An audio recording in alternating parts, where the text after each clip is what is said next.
আলেম তিন প্রকার, লম্বা আলোচনার দিকে যাচ্ছি না। এক প্রকার আলেম, তাদের কে বলা হয় উলামায়ে দাওলা, রাষ্ট্রীয় আলেম, অর্থাৎ রাষ্ট্র যেদিকে আছে তারাও সেদিকে আছে, রাষ্ট্রের যে মাযহাব, রাষ্ট্রের যে ধর্ম, তাদেরও সেই মাযহাব এবং সেই ধর্ম। আর এক প্রকার আলেম হলো উলামায়ে উম্মাহ, অর্থাৎ উম্মতের আলেম। উম্মতের আলেম মানে হলো উম্মতের ঝোঁক যেদিকে, মানুষের ঝোঁক যেদিকে, মানুষ যা শুনতে চায়, যা মানতে চায়, সে শুধু তাই বলে। আর যেই জিনিসগুলো মানুষ অপছন্দ করে, মানুষের কাছে একটু খারাপ লাগে, সেগুলোকে এড়িয়ে যায়। আর তিন নম্বর আলেম হলো উলামায়ে মিল্লাত, ধর্মের আলেম, যারা ধর্মের কথা বলে।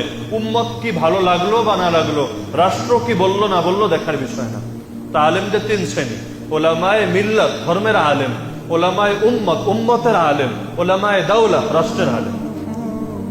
তো আমাদের জন্য অনুসরণীয় কোন আলেম? উলামায়ে দাওলা, রাষ্ট্রের আলেম। উলামায়ে উম্মত, আমাদের জন্য অনুসরণীয় হলো উলামায়ে মিল্লাত, ধর্মের আলেম, যারা ধর্মের উপরে আছেন। যদিও পুরো উম্মত সবাই তাকে অপছন্দ করুক না কেন, যদিও রাষ্ট্র তার বিরুদ্ধে পরোয়ানা জারি করুক না কেন। এজন্য শাইখুল ইসলাম ইমাম ইবনে তাইমিয়া রাহমাতুল্লাহ আলাইহির দিকে একটা কথা সম্পৃক্ত আছে। তিনি বলেন যে হকপন্থী আলেম যদি তুমি খুঁজতে চাও, তিন জায়গায় খোঁজো। মানে বাস্তবতা হয়ে গেছে এটা, যে হকপন্থী আলেম যদি তুমি খুঁজতে চাও, কয় জায়গায় খোঁজো? তিন জায়গায়। একটা হলো কবরের নিচে, মানে মাটির নিচে গিয়ে খোঁজো, হকপন্থী আলেম পাবে। আর আরেকটা হলো কারাগারে, জালিমের জিন্দানখানা। উদাহরণস্বরূপ ইমাম আবু হানিফাকে খুঁজতে গেলেও তো জেলখানায় যেতে হবে, ইমাম আহমদ বিন হাম্বলকে খুঁজতে গেলেও জেলখানায় যেতে হবে, চার ইমামকে খুঁজতে গেলে জেলখানায় যেতে হবে। ভারতবর্ষে আসি, শাহ মুজাদ্দিদ আল ফসানি, শাইখ আহমদ সরহিন্দি, ওনাকে খুঁজতে গেলেও জেলখানায় যেতে হবে। শাহ ওলিউল্লাহ মুহাদ্দিস দেহলভী, ওনাকে খুঁজতে গেলেও জেলখানায় যেতে হবে।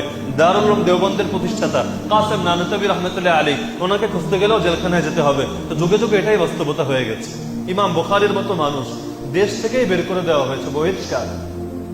এলাকা না, শুধু এলাকা না যে রাজবাড়ি থেকে বের করে দেওয়া হয়েছে, এটা না, পুরো দেশ থেকেই ঘাড় ধরে বের করে দেওয়া হয়েছে। তোর মতো আলেম লাগবে না, এত হক কথা বলিস কেন?